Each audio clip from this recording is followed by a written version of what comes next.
Tu penses que perdre en trading, c'est une question d'argent? En réalité, c'est une question d'émotion. Parce qu'un trade perdant ne touche pas ton capital en premier. Quand on débute, on croit que perdre signifie simplement voir un chiffre rouge, une somme qui disparaît, un trade raté, quelque chose de purement mathématique. Mais très vite, tu comprends une vérité dérangeante.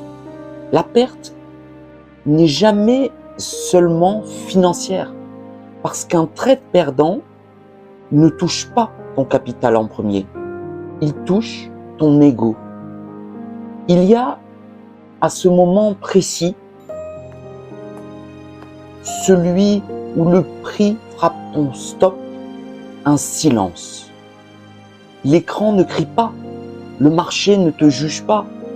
Et pourtant, à l'intérieur, tout s'agite. La frustration, cette sensation d'injustice, le besoin immédiat de récupérer cette envie presque viscérale, d'effacer la douleur.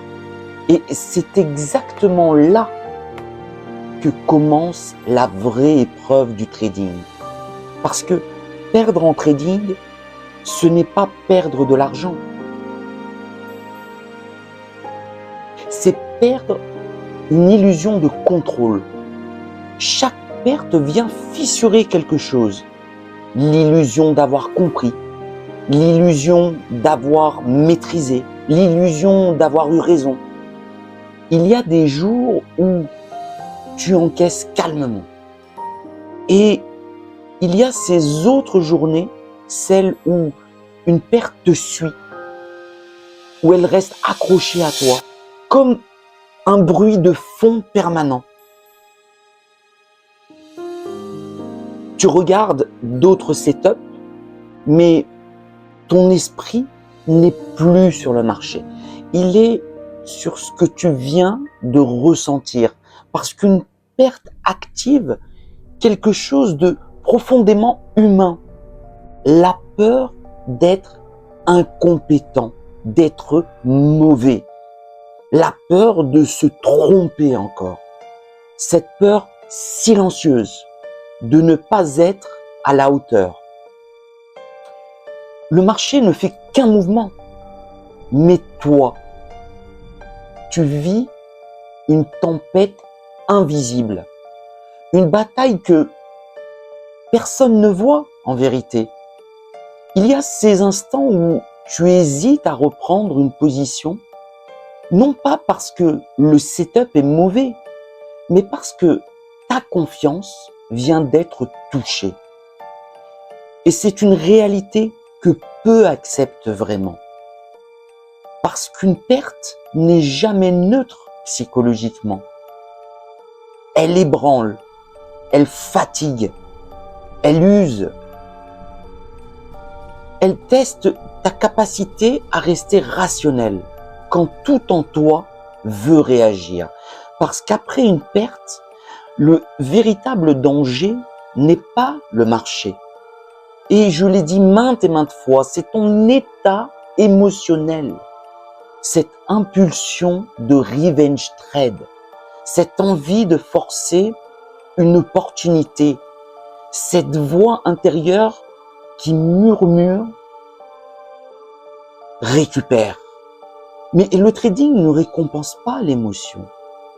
Il récompense la stabilité, l'équilibre. Et à un moment, tu comprends quelque chose de brutal. Le problème n'est pas de perdre. Le problème est de savoir perdre. Savoir encaisser sans s'effondrer. Savoir accepter sans se précipiter. Savoir rester lucide quand l'ego brûle. Parce qu'un trade ne se construit pas dans les gains. Il se construit dans la gestion des pertes.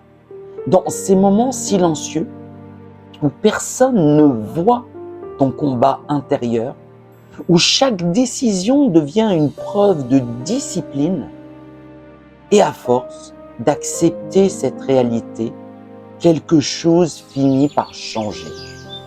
La perte cesse d'être une blessure. Elle devient une composante normale du jeu.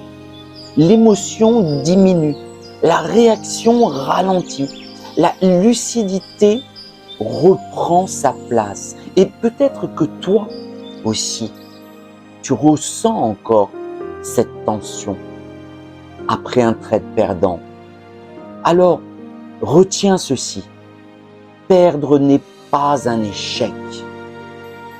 Réagir émotionnellement à la perte, oui.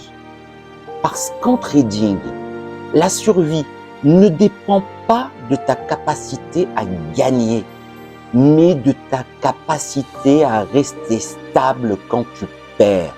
Retiens bien ça et n'oublie pas de t'abonner, de liker et de commenter ce contenu. À très bientôt.